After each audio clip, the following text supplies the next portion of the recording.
Hello guys, welcome back to our channel. Episode ആരംഭിക്കുമ്പോൾ കാണിക്കുന്നത് ഗായത്രി വില്ലയാണ്. അങ്ങനെ ഗാർഗിയുടെയും വിനയുടെയും ശാന്തി മുഹൂർത്തം കഴിഞ്ഞിരിക്കുകയാണ്. നേരം പുലർച്ചെയാകുന്നു.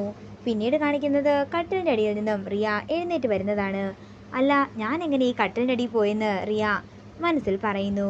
അതേസമയം വിനയ് എഴുന്നേൽക്കുകയാണ്. വിനയ് റിയയുടെ തോളത്ത് പിടിക്കുമ്പോൾ വിനയ് രാവിലെ ചുമ്മാ ഓരോന്ന് കാണിക്കാതെ എന്ന് പറഞ്ഞുകൊണ്ട് ദേഷ്യത്തോടെ റിയ അവിടെ നിന്ന് എഴുന്നേറ്റ് പോകുന്നു.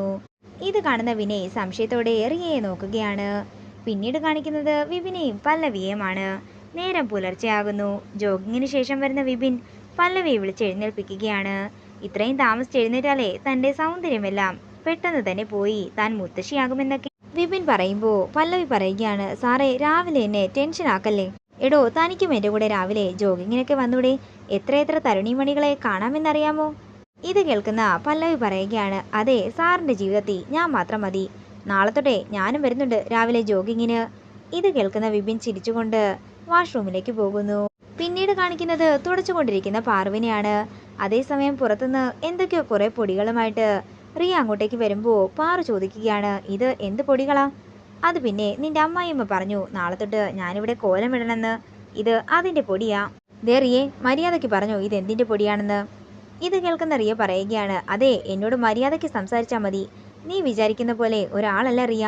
പിന്നെ ഈ പൊടി എന്തിനാണെന്ന് നിനക്കറിയണമല്ലേ? നിന്റെ അമ്മായിയമ്മ ഇവിടെ വരുന്നുണ്ടെന്നും നീ അവരുമായിട്ട് സംസാരിക്കുന്നുണ്ടെന്നുമല്ലേ വെപ്പ്? അതങ്ങ് തെളിയിക്കാൻ വേണ്ടിയിട്ടാ ഈ പൊടി. നിന്റെ അമ്മായിയമ്മ ഇവിടെ വരുന്നുണ്ടോ എന്ന് എനിക്കറിയണം. ദേ റിയെ, വേണ്ടാത്തതൊന്നും കാണിക്കരുതെന്ന് പാറു പറയുമ്പോൾ ഇപ്പൊ തന്നെ കാണിച്ചു തരാം നിന്റെ അമ്മായിയമ്മ ഇവിടെ ഉണ്ടോ എന്ന് നോക്കട്ടെ എന്ന് പറഞ്ഞുകൊണ്ട് ആ കവറിലെ കുങ്കുമം എടുത്തുകൊണ്ട് ഗായത്രിയുടെ ഫോട്ടോയ്ക്കരികിലേക്ക് പോയി ഫോട്ടോയിലേക്ക് ആ കുങ്കുമം വിതറുകയാണ് റിയ. ഇത് കണ്ട് ദേഷ്യത്തോടെ പാറു പെട്ടെന്ന് തന്നെ റിയയുടെ അടുത്തേക്ക് ഓടിച്ചെന്ന് റിയയുടെ കയ്യിൽ പിടിക്കുകയാണ്. ഇനിയും നീ ഇതുപോലെ ചെയ്യുകയാണെങ്കിലേ നിന്റെ കൈ ഒടിക്കുന്നത് ഞാൻ തന്നെ ആയിരിക്കും. നീ ഈ വീട്ടിലെ അതിഥി ആയതുകൊണ്ട് മാത്രമാ ഞാൻ നിന്നെ ഒന്നും ചെയ്യാത്തത്.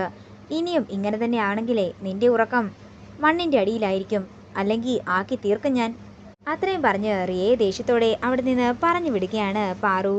പിന്നീട് കാണിക്കുന്നത് തുണികൾ വിരിക്കുന്ന ഗാർഗിയാണ്. അതേസമയം വിനയ് അങ്ങോട്ടേക്ക് വരുമ്പോൾ രാത്രി നടന്ന കാര്യങ്ങളെല്ലാം ഓർത്ത് നാണത്തോടെ വിനയെ നോക്കുകയാണ് ഗാർഗി. തുടർന്ന് വിനയോട് ഗാർഗി പറയുകയാണ്, താങ്ക്സ്. കെട്ടിപ്പിടിച്ചതിനും കൂടെ കിടന്നതിനുമൊന്നും നാണം കാണിക്കണ്ട. ഞാനല്ലേ അതൊക്കെ ചെയ്യേണ്ടത്, ഞാൻ നിങ്ങളുടെ ഭാര്യയല്ലേ എന്ന് ഗാർഗി പറയുമ്പോൾ വിനയ് മനസ്സിൽ പറയുകയാണ്, ഇനി ഇന്നലെ രാത്രി ഇവളെങ്ങാനുമായിരുന്നോ? പിന്നീട് കാണിക്കുന്നത് ഗായത്രിയുടെ ഫോട്ടോയിലുണ്ടായിരുന്ന കുങ്കുമമെല്ലാം തുടച്ചു കളയുന്ന പാറുവിനെയാണ്. അതേസമയം ഫോട്ടോയുടെ പുറകിൽ നിന്നും ഒരു പേപ്പർ താഴേക്ക് വീഴുകയാണ്. അതിൽ പണം കായ്ക്കുന്ന ഒരു മരത്തിന്റെ ചിത്രമായിരുന്നു ഉണ്ടായിരുന്നത്. ഇത് കാണുന്ന പാറു സംശയത്തോടെ അതിലേക്ക് നോക്കുകയാണ്. അതേസമയം ആ ചിത്രത്തിന്റെ പിന്നിലെ രഹസ്യമാണ് പിന്നീട് കാണിക്കുന്നത്. ഗായത്രിയുടെ അച്ഛൻ ഗായത്രിക്ക് നൽകിയിരുന്ന ഒരു പേപ്പറായിരുന്നു അത്. വരും തലമുറ പണവും സ്വത്തുക്കളും ദൂർത്തടിച്ചു കളഞ്ഞാൽ തിരികെ അവർക്ക് പണം സമ്പാദിക്കാനുള്ള ഒരു വിദ്യ ആ ചിത്രത്തിലുണ്ടെന്നും അത് സൂക്ഷ്മമായി നിരീക്ഷിച്ച് അതിലൂടെ പോയാൽ മാത്രം മതിയെന്നുമായിരുന്നു ഗായത്രിയുടെ അച്ഛൻ ഗായത്രിക്ക് പറഞ്ഞു കൊടുത്തിട്ടുണ്ടായിരുന്നത്. തുടർന്ന് ഇത് കാണുന്ന പാറു മനസ്സിൽ പറയുകയാണ്, ഇതെന്താണെന്ന് മനസ്സിലാകുന്നില്ലല്ലോ. എന്താണെങ്കിലും ഇത് അവിടെ തന്നെ ഇരിക്കട്ടെ എന്ന് പറഞ്ഞ് പാറു അത് അവിടെ തന്നെ തിരികെ വെക്കുകയാണ്. പിന്നീട് കാണിക്കുന്നത് റിയയുടെ കൈ തിരുമ്മിക്കൊടുക്കുന്ന വിനയെയാണ്. ഇത് എങ്ങനെയാ പറ്റിയതെന്ന് വിനയ് ചോദിക്കുമ്പോൾ റിയ മനസ്സിൽ പറയുകയാണ്, പാർവതി പിടിച്ച് തിരിച്ചതാണെന്ന് പറഞ്ഞാൽ ആകെ നാണക്കേടാകും. അത് പിന്നെ ബാത്റൂമിൽ കാല് വഴുതി വീണതാണെന്ന് റിയ കള്ളം പറയുകയാണ്. അതേസമയം എന്തു പറ്റിയെന്ന് ചോദിച്ച് വിശാൽ അങ്ങോട്ടേക്ക് വരുമ്പോൾ റിയ പറഞ്ഞ കാര്യം തന്നെ വിനയ് വിശാലിനോട് പറയുന്നു.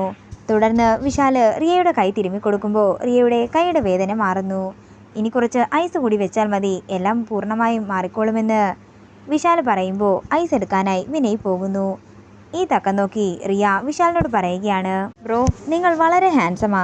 നിങ്ങളുടെ കൈ കൊണ്ട് തിരുമിയ സുഖം കാരണം എൻ്റെ വേദന പോലും ഞാൻ മറന്നുപോയി.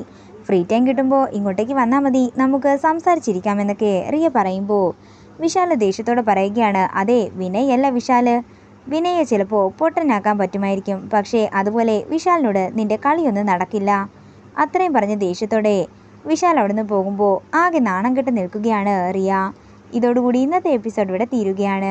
വീഡിയോ ഇഷ്ടമായെങ്കിൽ മറക്കാതെ ലൈക്ക് ചെയ്യുക, ഷെയർ ചെയ്യുക, കമൻറ്റ് ചെയ്യുക. കൂടുതൽ സീരിയൽ അപ്ഡേറ്റ്സിനായി മറക്കാതെ സബ്സ്ക്രൈബ് ചെയ്യുക നയൻസ് ക്രിയേഷൻസ്.